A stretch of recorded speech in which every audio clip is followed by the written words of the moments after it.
도널드 그레그 전 주한 미국 대사는 5.18이 북한군 소행이라는 극우 세력과 전두환 씨 주장을 말도 안 된다고 일축하고 있습니다. 1980년 5.18 당시에는 백악관 국가안보회의 아시아 담당자로서 광주 대책회의에 참석하기도 했는데요. 유엔에서 열린 5.18 학술대회에 발제자로 참가한 그레그 전 대사를 김철원 기자가 만났습니다. 네, 그레그 대사님 안녕하십니까? Nice to be with you. 예, 주한미대사 자격으로 처음 광주를 방문하셨던 것으로 알고 있습니다. 그때 당시에 여러 가지 일화가 있으셨던 걸로 알고 있는데. I was surprised when I became ambassador in 1989 to see that the questions about Gwangju were still very much alive and that nobody in the American embassy had been down to Gwangju for a long time. And so I went to Kim Dae-jung and I said, do you think I should go to Gwangju? And he said yes. And I said, when do you think I should go?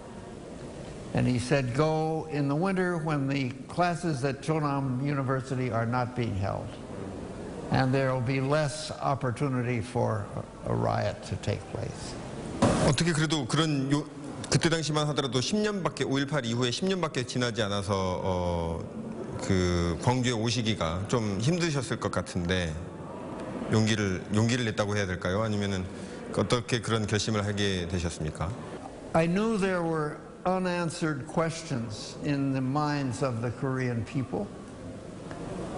I feel that the relationship between Washington and Seoul is very important, and so I wanted to get at the reason that there was uncertainty and curiosity.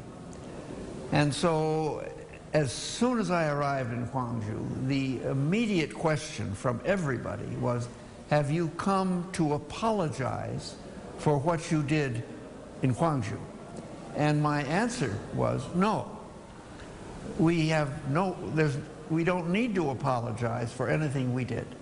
So I'm not here to apologize, but I'm here to learn. I'm here to listen. The first question I was asked was, who gave the order to shoot in Gwangju? And I said, that's an answer that only the Koreans can give.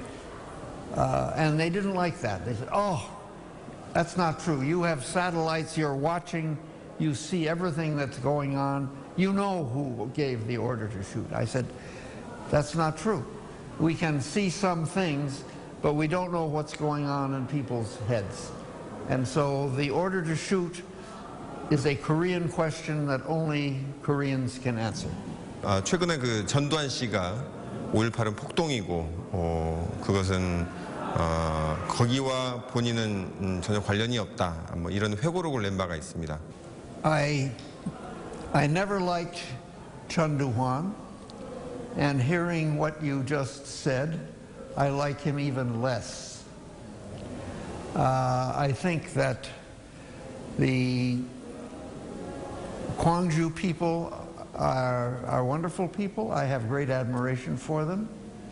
And I think that Chun Doo-hwan was really the cause of a great deal of the sadness, because he was in charge of the special forces and he was the one who ordered the special forces into action. And so he is now saying, oh, these were bad guys, these were a mob. I think that's disgraceful. I think he was responsible for the brutality that was launched on the Gwangju people, but he doesn't want to face up to that.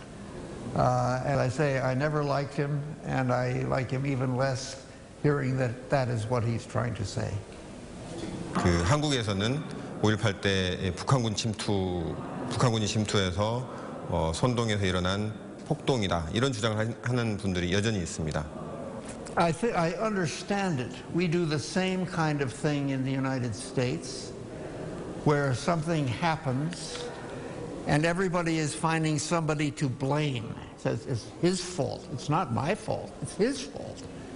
And so there are still some Koreans who are saying, oh, it was the North Koreans. They're the ones. It wasn't my fault. It was North Koreans. There was no evidence that it was North Korea. None. This was an internal issue, which I think was provoked by Chun Doo-hwan and his bringing in of the special forces and loosing them on the Korean people. And the brutality with which they reacted, I think, was tragic and unfortunate and unnecessary. 오늘 소중 말씀 고맙습니다. My pleasure. I've enjoyed this. Thank you. 감사합니다. Thank you.